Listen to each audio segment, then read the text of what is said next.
Hello and welcome to News Today Globally. My name is Miss M. Thank you so much for watching. Please remember to like, to comment, and to subscribe. So in today's news, we'll be talking about Donald Trump saying that he will not be attending the G20 meeting that will be taking place in Soweto later this month, and saying that he does not think that South Africa should be in the G20. So we are joined by Mama Sophie Mukwena, who will be explaining, how the G20 started and what it is about, so that for some of us who are, clueless, maybe allegedly, like Mr. Donald Trump, will be able to understand, what it is about and why it doesn't make sense for him to say that South Africa shouldn't be in it. So please look at the video and let me know what you think in the comment section below. Do you think that South Africa should not be in the G20 like Mr. Trump says, or you believe that he's just not making sense, he does not understand what he's talking about? Thank you so much. Please remember to like, to comment, and to subscribe. I will see you on the next video. Well, some people allege that Mr. Donald Trump does not like black people. Do you think that? Do you also believe that maybe he just doesn't like black people? That's why he would find an excuse not to come to South Africa for the G20 meeting. Please remember to express your feelings and note down below, allegedly. Thank you.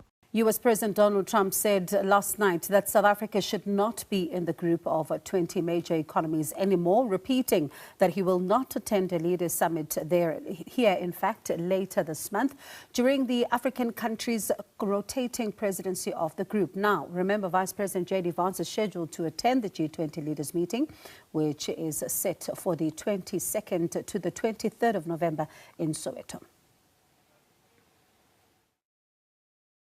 For generations, Miami has been a haven for those fleeing communist tyranny in South Africa.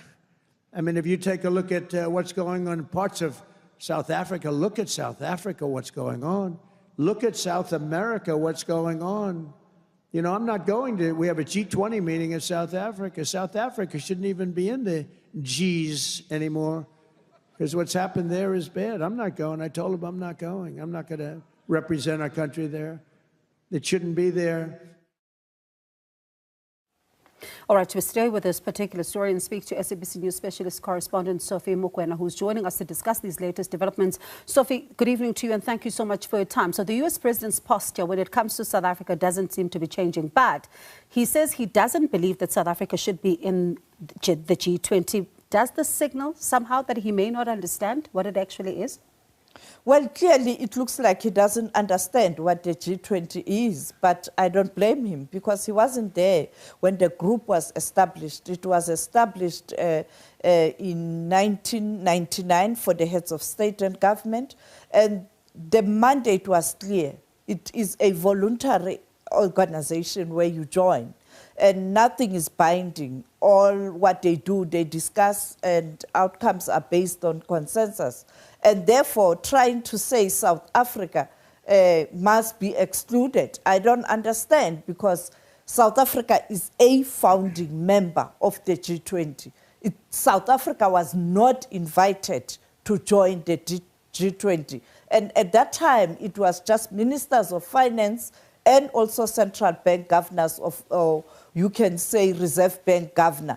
At that time, that would be your Trevor Manuel, finance minister, and of course Tito Mboweni, the late Tito Mboweni, as the person who was in charge of the Central Bank of South Africa, the Reserve Bank. And later it became an organization where you also have leaders meeting. At that time, it was former President Kgalema Motlanthe, after Mbeki was recalled, the first head of state of South Africa who attended the Leaders' Summit. And therefore, clearly he doesn't understand. It's not your NATO where he is in control. It's not a military alliance. It's all about discussing challenges facing member states as they relate particularly on the economy.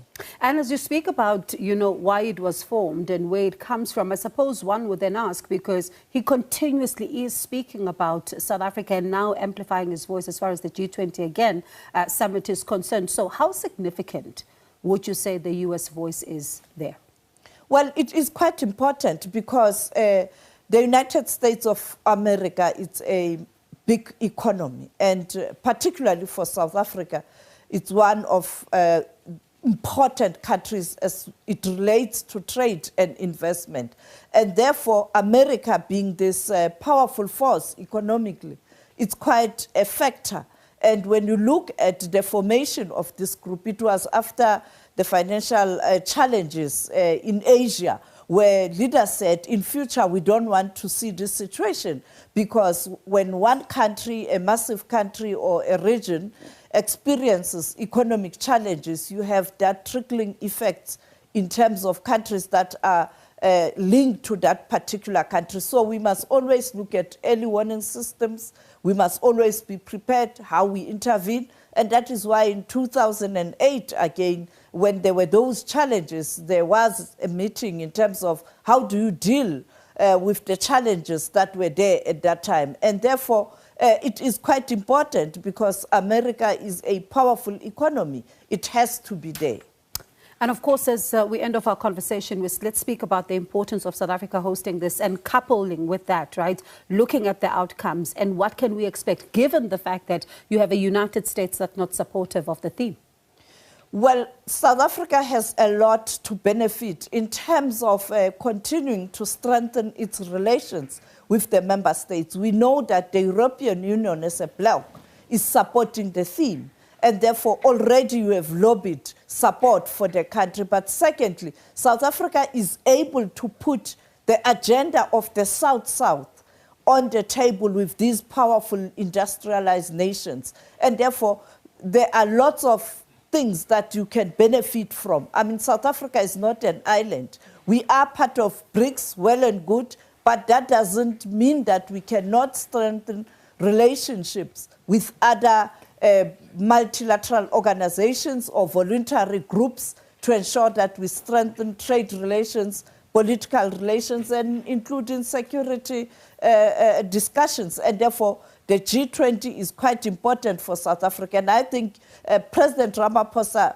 appointing that team that is led by Professor Stiglitz, it has produced a document that can guide not only G20 member states, but the whole world in terms of addressing challenges of inequality. And therefore, you see, it is important to have these groups and be part of these groups because you are able to lobby and also to mobilize resources. A critical gathering at a critical time. Sophie, thank you so much for that. And remember, SABC is the host, a broadcaster, as far as bringing you up to date with all the developments linked to the G20. SABC News specialist correspondent Sophie Mokoena.